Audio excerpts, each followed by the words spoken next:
Good morning. Happy Monday, all empathic, sensitive souls. How's it going so far? I know it's really early. I'm not quite coherent yet either. It was a great weekend. I got some stuff done. I got my hair cut. I know it looks kind of crazy today, but it's very staticky in the house. We have below zero weather, and the furnace has been running, and it dries the house. So even if I have a humidifier going, I can't keep up with it. So I get up, and my hair goes whoosh, and then I have to dry it, wet it down and dry it to get some semblance of order to it, and it goes whoosh. So I have a dandelion fluff head today, and I'm okay with that because I really don't care. I'm just going to work. There's nobody there I need to impress today. How's the year been so far? I can't believe it's mid-January already. It's just this January's been going fast, I've noticed, which I'm good with that because Januaries are always a tough month because it's so cold and dreary and nasty. Yeah, but this year it's been going relatively fast. I'm okay with that. So last week we pulled the card Follow the Leader, and it's telling you to be your authentic self. Step into who you want to be. Be a mentor to others, but also pull what you can from your mentors, the good parts, the best parts, the stuff that you want to emulate, and try it, work with it. I have my ups and downs. I give it my all, and then there's some days where it's like, oh, I can't anymore. And then I have to retreat and regroup and recharge and re-energize, and then I can do it again. Especially at work where it can be very mentally and energy wise very draining because there's so much angst. Easiest way to put it. So let's see what the cards have in store for us this week. What do we need to know? Is there anything that is going on that I need to concentrate on, that I need to know about? Ooh, oh my gosh, we have a couple cards this morning. How exciting is that? I very rarely get a double card draw, especially during these morning lives. Once in a while, all sorts of cards fly out, and it's like, what? So the first card that popped was Ghostlands, a very pretty card. I love the grays and the colors. You can learn from the past and imagine a beautiful future, but you must live in the here and now. So there's nothing wrong with imagining what your future can be. And we always try to learn from the past, whether it's positive things or trials and tribulations. What can I learn from it?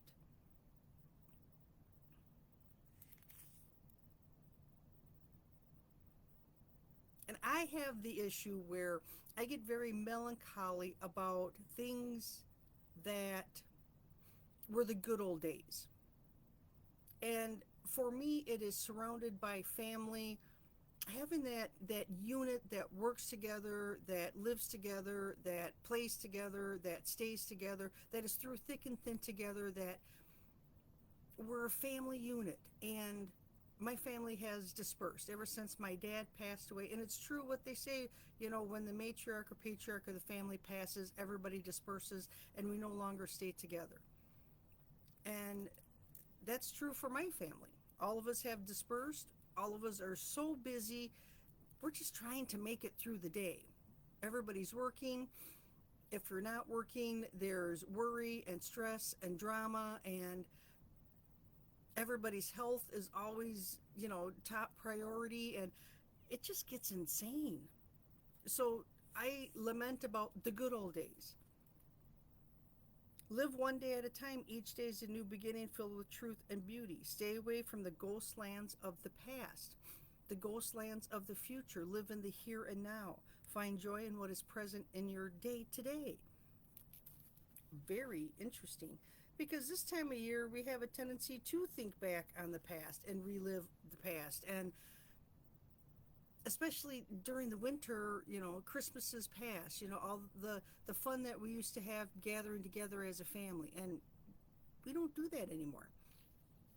Now I have to I have to create a new a new normal and a new memory and be okay with my current status, my current life. I have close friends that I spend a lot of time with, and they're my new family, and that's okay. My family is still there, and I know in a moment of need, if I've got something major going on, I know I can call on them and they can help me as best they can. The next card I pulled was commitment, and that is a beautiful card. I love the star in the middle. A true commitment is a responsibility of the heart, mind, body, and soul, and this is a good time to make one. Well, how's that for January, the start of a new year? The start of, if you made any resolutions, to keep doing the resolution instead of letting it fall to the wayside. I always make a resolution. I don't think I've ever kept one. The only time I've kept resolutions is when I made a monthly one, and every month I would tack on a new resolution. So for January, my resolution was to drink more water every day. February was to get up on time every day, not go back to bed and hit snooze 42 times. Plus, tack on that water. So I would just keep building till the end of the year. Those resolutions became more of a habit and my new lifestyle. Because that's what they always, even when you diet, is it's not a diet, it's a lifestyle change. You have to want to be able to change your life.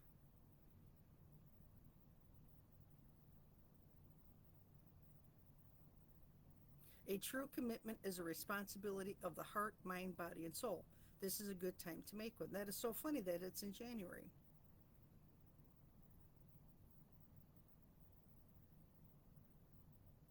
You must be conscious of what you are committing to, be clear about the nature of your commitment and your responsibility to it.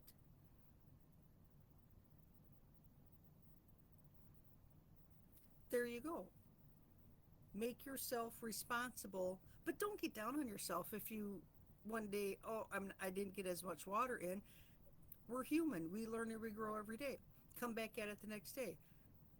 They say that with dieting, you fall off the wagon. Don't make it, oh, this is my new life now. No, get back on the wagon. Commitment and ghost lands. Don't live in the past. Don't daydream and live in the future. Not that there's anything wrong with daydreaming. I love daydreaming. But live in the here and now. Be aware of your surroundings. And if you make a commitment, commit to it. Mind, body, soul. Put your heart into it. There are days where, I, you know, I don't want to drink 90 ounces of water a day. Do I? Sometimes no. Sometimes I go over the top and drink more. But every day I'm trying. And take it as learning and growing. And don't berate yourself if you fall short to what you think is falling short, because there's other people that don't even get 8 ounces of water in. Coffee, easy. Water, not so much. So give yourself grace. We got this week. Commitment and Ghostlands. Two great cards for this week. I hope they resonate with you. Drop a note in the comment field. Let me know that they did or they didn't, or what it means to you. I'm going to go through this week and we'll check in on Wednesday and see how well I've done the not live in the past and not daydream about the future. And daydreaming is, for me, when I think of it as, I would be happy if and when this occurred, instead of just being happy now. Well, I'll do that, or I'll be this when this happens. So I'm daydreaming about the future, a future event, and when that future event occurs, well, then I'll be happy. I'll be okay with me, type of thing. And that's not helpful because that negates from what is currently going on in your life. You are a whole person. You are more than good enough. You've got this. And if you make a commitment, whether it's to a person, whether it's to yourself, whether it's to an idea that I'm going to drink water, and 90 ounces of water every single day, come heck or high water, and you make it great. If you don't berate yourself. Tomorrow's a new day. We got this. Keep growing, keep learning. I hope this resonates with you. Drop a comment. I will check in on Wednesday. Bye for now. Happy Monday, everyone.